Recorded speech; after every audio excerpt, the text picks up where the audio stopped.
اعوذ باللہ من الشیطان الرجیم بسم اللہ الرحمن الرحیم۔ اب جو بات آگے آ رہی ہے یہ خود اللہ کی طرف سے کلام ہے۔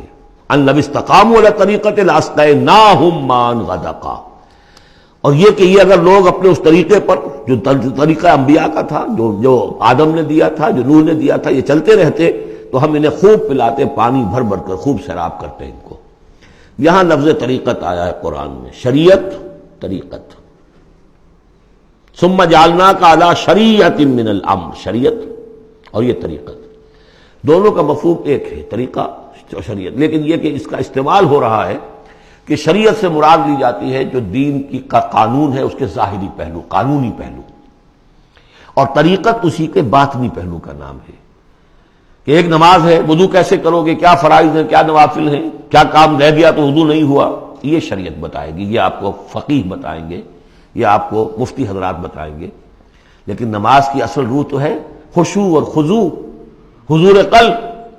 یہ پھر طریقت کی طرف منتقل کر دیا گیا، بدقسمتی سے پھر ان کو پھاڑ دیا گیا، وہ علیحدہ علیحدہ ہو گئے۔ یہ سب چیزیں یکجا ہونی چاہیے تھی۔ اور جو ہمارے اولین صوفیاء ہیں وہ بہت بڑے عالم بھی تھے، ایسے نہیں تھے کہ صرف صوفی تھے، وہ بہت بڑے مفتی بھی ہوتے تھے، بلکہ اولین کیا، اس دور میں بھی جو میں نے آپ کو بتایا تھا کہ قاضی ثناء اللہ پانی پتی رحمۃ اللہ علیہ، وہ مفتی بھی ہیں، مفسر بھی ہیں، محدث بھی ہیں، اور بہت بڑے مرشد بھی ہیں، میرزا مظہر جانے جانا شہید کے خلیفہ ہیں، اور یہ سب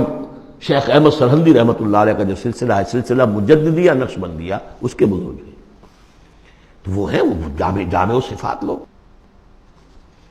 لنفتنہم فیہ، اور یہ بھی جو ہم کو پانی پلاتے اور سیراب کرتے، یہ بھی اس لیے تاکہ ان کو اور جانچے اور پرکھے اور امتحان لیں۔ ایک امتحان غربت میں ہے، ایک امتحان کمنگری میں ہے، ایک امتحان فاقے میں ہو رہا ہے، ایک امتحان ہو رہا ہے کہ کثرت سے ہم نے دے رکھا ہے۔ وَمَن يُعْرِضْ عَن ذِكْرِ رَبِّهِ، اور جو کوئی بھی اعراض کرے گا اپنے رب کے ذکر سے، يَسْلُكْهُ عَذَابًا صَعَدًا، تو وہ چلے گا، وہ ڈال دے گا اس کو چڑھتے عذاب میں، اللہ تعالیٰ ایسے عذاب میں صعدا، جس کی شدت بڑھتی چلی جائے گی۔ وَأَنَّ الْمَسَاجِدَ لِلَّهِ فَلَا تَدْعُوا مَعَ اللَّهِ أَحَدًا، اور دیکھو مسجدیں اللہ کے لیے ہیں۔ مسجد سے مراد مسجد سجدے کی جگہ بھی ہے، اور مسجد سے مراد سجدے کے یہ اعضاء بھی ہیں، یہ پیشانی اور یہ ناک اور یہ ہاتھ اور یہ پاؤں، ایڑیاں اور وہ پنجے، یہ سارے جو ہیں یہ سجدے کے جو جسم کے حصے ہیں۔ یہ مسجدیں بھی اور سجدے کی جگہ بھی للہ ہے، سب اللہ کی ملکیت ہے۔ فلا تدعوا مع اللہ احد، اللہ کے ساتھ کسی اور الہ کو مت پکارو۔ وَأَنَّهُ لَمَّا قَامَ عَبْدُ اللَّهِ يَدْعُوهُ قَالُوا يَكُونُونَ عَلَيْهِ لِبَدًا، اور یہ اب یہاں پھر قول آ گیا ہے انہی کا جنات کا کہ جب وہ عبداللہ کو ہم نے دیکھا، وہ کھڑا تھا، وہ قرآن پڑھ رہا تھا، وہ نماز پڑھا رہا تھا، لما قام عبداللہ یدعوہ، اسے پکار رہا تھا اللہ کو، اللہ کا بندہ، قالوا یکونون علیہ لبدا، وہ تو ایسے ہو رہے تھے سننے والے گویا کہ اس کے اوپر ٹھٹ کے ٹھٹ جمع ہو جائیں گے وہاں پر، لیکن یہ کہ وہ ایمان نہیں لا رہے تھے۔ قل انما ادعو ربی، کہہ دیجئے اے نبی صلی اللہ علیہ وسلم، دیکھو میں پکارتا ہوں اپنے رب کو، ولا اشرک بہ احدا، اس کے سوا میں کسی اور کو شریک کرنے کے لیے تیار نہیں۔ قل انی لا املک لکم ضرا ولا رشدا، کہہ دیجئے مجھے کوئی اختیار حاصل نہیں ہے تمہارے لیے، نہ کسی نقصان کا اور نہ کسی راہ پر لانے کا، میں تمہیں ہدایت نہیں دے سکتا۔ وہ آیت یاد کر لیجئے، انک لا تہدی من احببت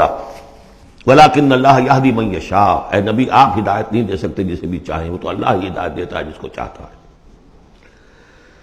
قل انی لن یجیرنی من اللہ احد ولن اجد من دونہ ملتحدا، کہہ دیجئے میں ہرگز نہ پاؤں گا کہ مجھے اللہ کے سوا کوئی پناہ دے سکے،